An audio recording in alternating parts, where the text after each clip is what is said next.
Welcome to Wellness in Depth. I'm Mark Komar. I am Mikhail Sherman. And today's conversation we're talking about, man, everybody want to be on a damn diet, man. Fuck that diet. Okay, listen, I understand that you're frustrated and you're fed up and you're looking for results. However, chasing the new diet that is on the market is not the deal. It's not the deal. No, sir. It's about trying to really recognize what is your ultimate end goal. Yes. And I think we get so caught up with the buzzwords and what's hot for right now that I'm going to try this right now because I have a wedding in 3 days. Oh God. I got a vacation. Right, in 2 weeks. I got this outfit that I'm trying to get in, and right. Now you come flying to the trainer like, yo, get me right. Right. Whoa. You've been eating Ho-Hos and Cheetos for like 3 years, and now here you come.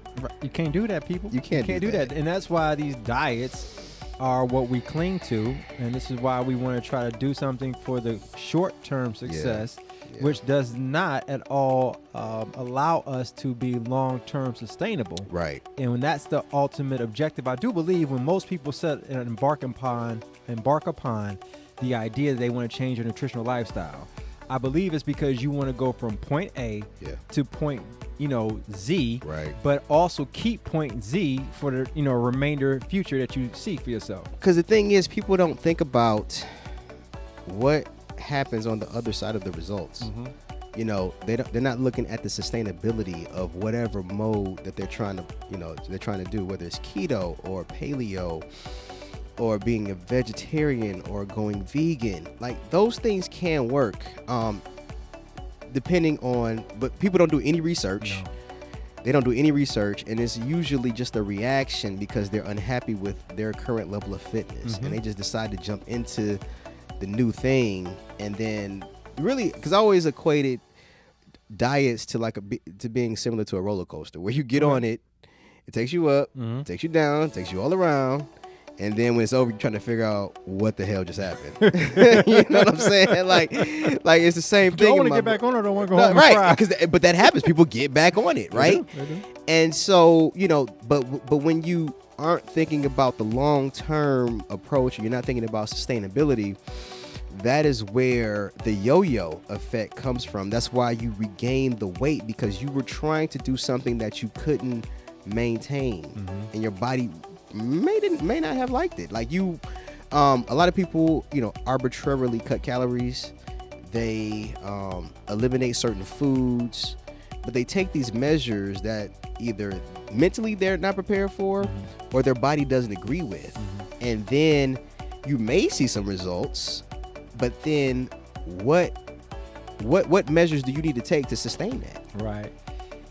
The sustainability factor is so vital. That's why we always try to call it a lifestyle, absolutely, and not a diet. Because when you talk about let me say this, lifestyle has been used a lot more than it was, say, 10 years absolutely ago. Absolutely. But I think you need to really understand why the term lifestyle plays a part, because it is a lifestyle. It's something that you do in relation to how your life is moving at that particular point in time for you, but also too, it's going to evolve and change, and you need to have something that can evolve and change with you. And really, it's the mindset that goes along with it. So, the roller coaster ride, I like that analogy, but because life is actually like a roller coaster ride, you need to make sure it's something that you can adjust, not forcefully, but that kind of is fluid with you. Yeah. And that's why I like... It's natural. Right. It feels natural. Right. And that's what makes a nutritional lifestyle choice better for you as opposed to a diet. And so let me say that we know processed sugars, foods with a lot of chemicals, those are things you want to avoid. Alcohol, can be problematic. Here's something I want to say. We hear the word moderation a lot. You can't establish moderation if you haven't established a baseline of health.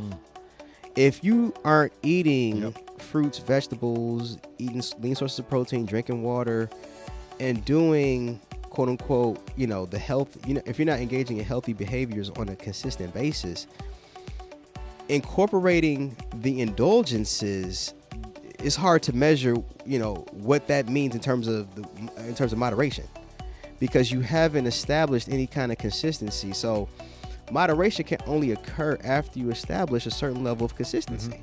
I agree with that. I agree with that 100%, and that's a very good point you bring up.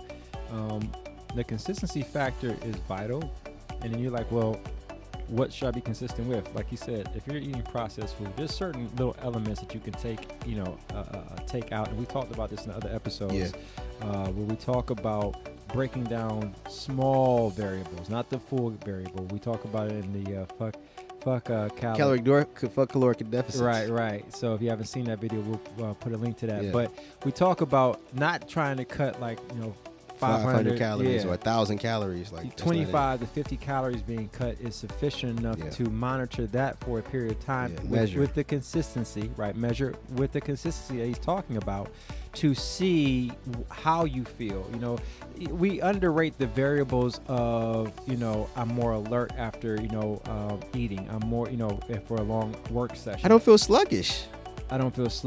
I'm having more bowel movements, a little more. I'm having a bowel movement daily. How about that? My skin, when I look at it in the mirror, looks a lot, brighter than it looks dull, than looking dull. I don't feel inflamed. Right. And all these factors are variables that you can take into account for yourself if it's about a lifestyle and it's not about something that's quick. Because when it's a quick diet, you tend to just want to look at the big picture of I'm 230 pounds right now. My goal is 180 and I'm only at 225. Or I need to fit in this outfit. Right. I want to fit in this outfit for this event that's coming up. But that's what I'm saying, right? So you look at the immediate big thing, whatever the big thing is, whether it's the outfit or not, or whether it's the weight. You're looking at that as the big ultimate thing, and you're not assessing the more pertinent factors that are more telling of how your lifestyle can be and should be going forward. And that's what we're talking about. Don't just get caught on the fact that a diet because you want it for the quick short term. Or because you hear it's popular. Yeah. Or because you're, in certain cases, unfortunately, the trainer that you've hired, said this buzzword, and then it resonated with you and you decided to hire them based off of that buzzword. And now here you go. You're off on the roller coaster. That's a very good point again, because it's so interesting to me that we'll say, well, he must or she must know what she's talking about because she just used the latest buzzword. I heard that, so she knows what she's talking about. And there's trainers out there who do that. Well, and I would say this: you kind of, as the consumer too, you can't give yourself that much credit either. And I'm gonna come at the consumer right now because we've had episodes where I kind of attack us as the professionals, but as a consumer, I'm gonna say this. You're just because you heard it as the key thing right now on The View or somewhere, or just on social media, wherever you may have heard it. Just because you heard it and you really haven't done any real research does not mean that is the thing that you need to be doing right now. That's a trending hashtag. Right. What?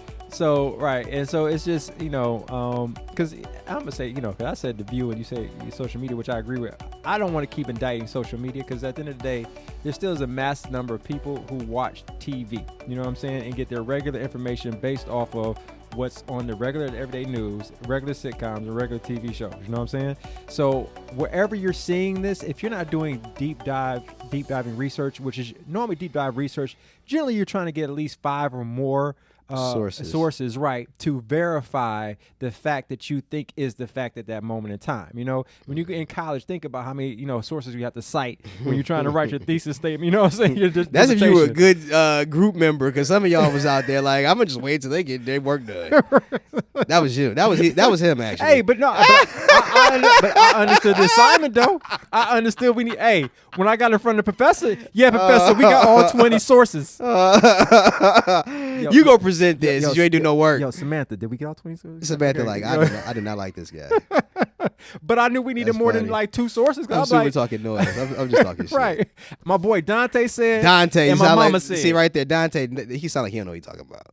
Shout out to the Negroes named Dante. That's only 2 sources, though. That's only 2 sources. Samantha said we needed 20. So, hey, I know the 20. So, back to, I digress. My only point is, if you are resting on you heard it once or twice, you heard it from sources that are not credible at that, they're just general sources, then please don't just rest on because the professional that you talked to one time, the one professional you talked to, who uses that key term that you've heard, that buzzword you heard, that does not mean it's best for you. Okay, caught you vulnerable, caught you being vulnerable. Yeah, please do more research, ask more questions. One of the greatest things I've ever heard was in relation to someone was sick, and I don't remember where I heard this from, but they went to one doctor. They needed real care. You know what I'm saying? So they went to Mayo Clinic, and they they're at the Mayo Clinic. They're like, this doctor said this, but they're like, you know what? I need to get another. So they went to Mount Sinai, and then they went to